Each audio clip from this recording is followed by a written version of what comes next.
A very good morning to all students of class 9th। आज शुक्रवार को सामाजिक विज्ञान के उप विषय भूगोल में हम भारत का भौतिक स्वरूप नामक पाठ का अध्ययन कर रहे थे, जिसमें आपको पाठ का अध्ययन तो करा ही दिया था। अब हम आगे बात करेंगे इनके प्रश्नावली पर, तो जिसमें पहला दिया हुआ है जो बहुविकल्पीय प्रश्न के रूप में है, एक स्थलीय भाग जो तीन ओर से समुद्र से घिरा हो उसे क्या कहते हैं? उसे बोलते हैं प्रायद्वीप। तो ध्यान दीजिएगा, जैसे हम अगर भारत की बात करें, अपने देश भारत की बात करें, तो भारत के एक तरफ तो है ये बंगाल की खाड़ी, दूसरी तरफ अरब सागर और तीसरी तरफ है हिंद महासागर। तो एक दो तीन, तीनों ओर जब जल से घिरा है तो तीनों ओर जल से घिरा हो, जो स्थलखंड तीनों ओर जल से घिरा होता है उसको हम प्रायद्वीप कहते हैं। इसके जस्ट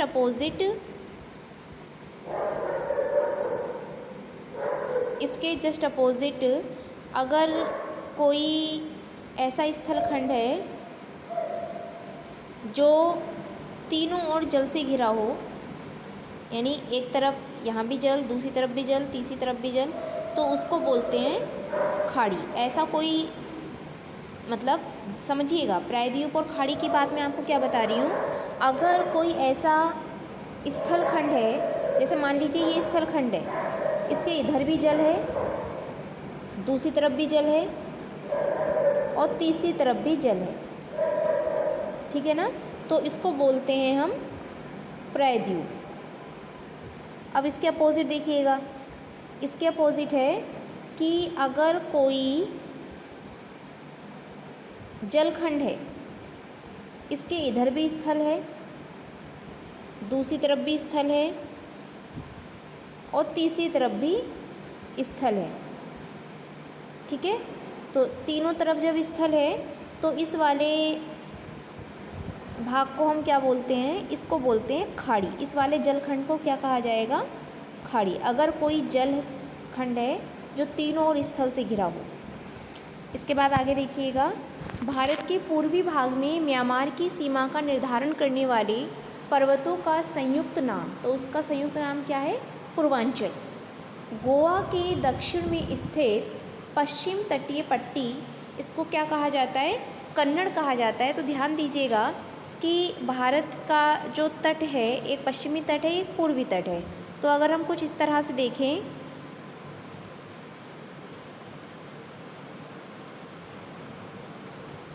तो यहाँ पर एक ये जो है हमारा पूर्वी तट है और ये हमारा पश्चिमी तट है। तो ये जो पश्चिमी तट है इसको हम तीन भागों में बांट देते हैं, और वो तीन भाग कौन कौन से हैं? वो तीन भाग हैं हमारे,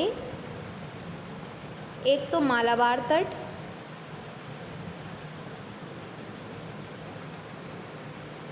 दूसरा मालाबार तट तो सबसे नीचे आ जाता है, इसलिए इसको चलिए बाद में लिखते हैं। सबसे पहले काठियावाड़ तट, दूसरा कोंकण तट और तीसरा मालाबार तट। अब आप सोच रहे होंगे कि इसमें कन्नड़ कहाँ से आया? तो गोवा के दक्षिण में स्थित जो पश्चिम तटीय पट्टी होती है उसको हम कन्नड़ के नाम से जानते हैं। अब अगला जो पॉइंट है वो है पूर्वी घाट का सर्वोच्च शिखर। तो पूर्वी घाट का सर्वोच्च शिखर कौन सा है? महेंद्रगिरी। ध्यान रखेंगे, यहाँ पर पूर्वी घाट का पूछा जा रहा है, लेकिन अगर ये पूछा जाए कि दक्षिण भारत की सबसे सर्वोच्च चोटी कौन सी होगी, पर आंसर हो जाएगा अनाईमुडी, लेकिन यहाँ बात पूर्वी घाट की जा रही है, इसलिए महेंद्रगिरी। अगला प्रश्न है, भूगर्भीय प्लेटें क्या हैं? पृथ्वी के अंदर से उठने वाली संवहन तरंगों के कारण पृथ्वी का जो भूपृष्ठ कई बड़े बड़े खंडों में बंट जाता है, इन्हीं भूखंडों को ही भूगर्भीय प्लेट कहते हैं। तो इन भूगर्भीय प्लेटों के हलचल के कारण हम देखते हैं कि पृथ्वी का एक छोटा एक टुकड़ा जो पहले पेंजिया हुआ करता था और उसके चारों ओर एक सागर था जिसको हम पैंथालिसा सागर कहते थे। अब वही पेंजिया पहले दो भागों में टूटा, अंगारा और गोंडवाना, फिर वो अंगारा और गोंडवाना भी कई और टुकड़ों में टूटे, जो आज के समय में 7 टुकड़ों के रूप में दिखाई देते हैं। आज की कौन से महाद्वीप गोंडवाना लैंड के भाग हैं? तो जैसा कि मैंने कहा कि जो पृथ्वी थी वो पहले एक भूखंड हुआ करती थी और उस भूखंड में एक पूरा भूखंड था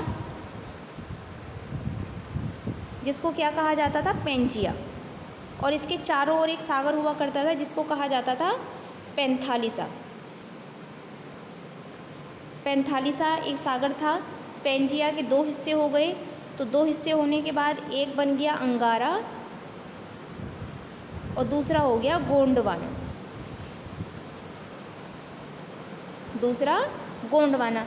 तो अब यही पूछ रहे हैं कि गोंडवाना के भाग कौन कौन से थे? तो दक्षिणी अमेरिका, अफ्रीका, ऑस्ट्रेलिया तथा अंटार्कटिका, ये सारे महाद्वीप क्या हैं? गोंडवाना लैंड के भाग हैं। भावर क्या है? अब भावर समझ लीजिएगा, वे मैदानी प्रदेश जहाँ नदियाँ पहाड़ों से निकलकर मैदान में प्रवेश करती हैं और अपने साथ लाए रेत, कंकड़, बजरी, पत्थर आदि का निक्षेप करती हैं। भावर क्षेत्र में नदियाँ भूमि तल पर बहने की बजाय भूमि के नीचे बहती हैं। शिवालिक की तलहटी में एक ऐसा प्रदेश स्थित है जिसकी चौड़ाई 8 से 16 किलोमीटर तक है। प्राय सभी नदियाँ भावर प्रदेश में आकर विलुप्त हो जाती हैं। तो आप समझ गए होंगे भावर क्या होता है। अगला प्रश्न है, हिमालय के 3 प्रमुख विभागों के नाम उत्तर से दक्षिण के क्रम में बताइए। तो हिमालय विश्व की सर्वाधिक ऊंची व मजबूत बाधाओं का प्रतिनिधित्व करता है। अब आप कह रहे होंगे बाधाओं का कैसे? क्योंकि आप देखिए तमाम जो भी मानसून होता है वो इसी से टकरा कर आगे नहीं जा पाता है और तमाम ऐसी जो प्राकृतिक आपदाएं हैं वो उनको झेल रहा होता है। इसके बाद उत्तर से दक्षिण की ओर इसे 3 मुख्य भागों में बांटा जा सकता है और वो 3 मुख्य भाग में पहला है महान या आंतरिक हिमालय अथवा हिमाद्री। सबसे उत्तरी भाग जिसे महान या आंतरिक हिमालय अथवा हिमाद्री कहा जाता है। दूसरा है हिमाचल या निम्न हिमालय। हिमाद्री के दक्षिण में स्थित श्रृंखला हिमाचल या निम्न हिमालय के नाम से जानी जाती है। यह श्रृंखला मुख्यतः अत्यधिक संपीड़ित कायांतरित चट्टानों से बनी है। पीर पंजाल श्रृंखला सबसे बड़ी एवं सर्वाधिक महत्वपूर्ण श्रृंखला का निर्माण करती है। कुछ अन्य महत्वपूर्ण श्रृंखलाएं धौलाधार और महाभारत श्रृंखलाएं भी इसी के ही भाग में शामिल है। तीसरा है शिवालिक। हिमालय की सबसे बाहरी श्रृंखला को शिवालिक कहा जाता है। यह गिरिपथ श्रृंखला है तथा हिमालय के सबसे दक्षिणी भाग का प्रतिनिधित्व करती है। अगला प्रश्न है, अरावली और विंध्याचल की पहाड़ियों में कौन सा पठार स्थित है? तो मालवा पठार अरावली और विंध्याचल की पहाड़ियों के बीच में स्थित है। भारत के उन द्वीपों के नाम बताइए जो प्रवाल भित्ति के हैं। तो लक्षद्वीप समूह प्रवाल भित्ति से बनने वाले द्वीप हैं। अगला जो प्रश्न है वो अंतर से जुड़ा है। जैसे पहले हैं अपसारी भूगर्भीय प्लेटें और अभिसारी भूगर्भीय प्लेटें। तो अपसारी भूगर्भीय प्लेटें कौन सी होती हैं? इनसे दरार घाटी तथा ब्लॉक पर्वतों का निर्माण होता है। अपसारी भूगर्भीय प्लेट वह प्लेट है जो एक भूगर्भीय प्लेट कहलाती है। इन प्लेटों से भ्रंशन क्रिया होती है तथा धरातल पर वलय पड़ जाते हैं। अभिसारी भूगर्भीय प्लेटें इस प्रक्रिया में वलित पर्वतों का निर्माण होता है। एक दूसरे के निकट आने वाली भूगर्भीय प्लेट अभिसारी दूसरे से दूर जाती हैं। इस प्रकार की प्लेटों से वलन प्रक्रिया होती है तथा धरातल पर भ्रंश पड़ जाते हैं। अगला है पूर्वी व पश्चिमी घाट में अंतर। तो पूर्वी घाट में बात की गई है कि यह बंगाल की खाड़ी के समांतर स्थित है।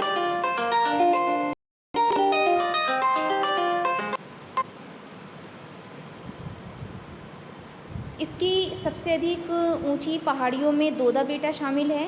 पूर्वी घाट प्रायद्वीपीय भारत की पूर्वी भुजा का निर्माण करता है। इस घाट की ढलानों पर वर्षा कम होती है।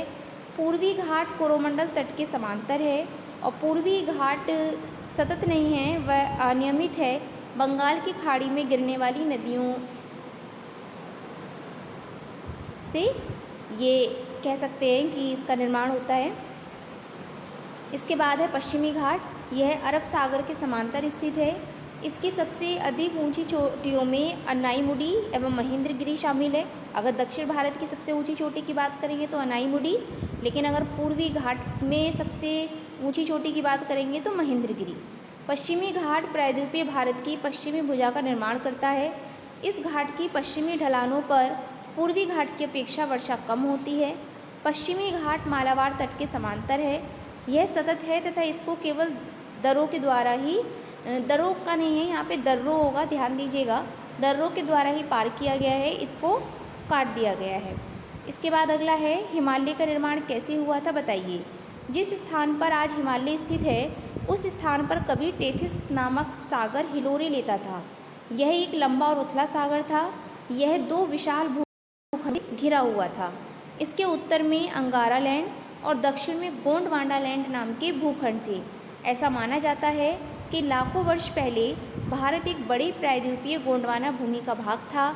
सबसे प्राचीन भूखंड यानी कि प्रायद्वीपीय भाग गोंडवाना भूमि का हिस्सा था। वर्तमान ऑस्ट्रेलिया, दक्षिण अफ्रीका एवं दक्षिण अमेरिका भी इसी भूखंड में शामिल थे। यह दक्षिणी गोलार्ध में स्थित था। संवहनीय धाराओं के कारण इसकी भूपर्पटी कई टुकड़ों में टूट गई, जिससे इंडो ऑस्ट्रेलियाई प्लेट गोंडवाना लैंड से अलग होकर उत्तर की ओर सरक गई। प्लेट विवर्तन सिद्धांत के अनुसार भूपर्पटी पहले एक विशालकाय महाद्वीप था जिसे पेंजिया कहा जाता था। उत्तरी भाग में अंगारा भूमि थी, दक्षिण भाग में गोंडवाना भूमि थी। भूपर्पटी के नीचे मौजूद पिघले हुए पदार्थ ने भूपर्पटी या लिथोस्फीयर को कई बड़े टुकड़ों में बांट दिया, जिन्हें लिथोस्फेरिक या टेक्टोनिक प्लेट के नाम से भी जाना जाता है। जो अवसादी चट्टान टक्कर के कारण वलित इकट्ठे हुए, ये इकट्ठे लिखा है, इकट्ठे हो गया है, यहाँ पे ध्यान दीजिएगा, इकट्ठे दिया है, उन्हें टेथिस के नाम से जाना जाता है। गोंडवाना भूमि से अलग होने के बाद इंडो ऑस्ट्रेलियाई प्लेट उत्तर में यूरेशियन प्लेट की ओर खिसक गई। यह 2 प्लेटों की टकराव का कारण बना और इन टकराव के कारण टेथिस की अवसादी चट्टानें वलित होकर पश्चिमी एशिया की पर्वतीय श्रृंखला तथा हिमालय के रूप में उभर गई। तो मुझे उम्मीद है आप ये सारी बातें समझ गए होंगे। इसके आगे का कार्य नेक्स्ट डे होगा। तब तक के लिए पढ़ते रहिए और काम भी पूरा करिए।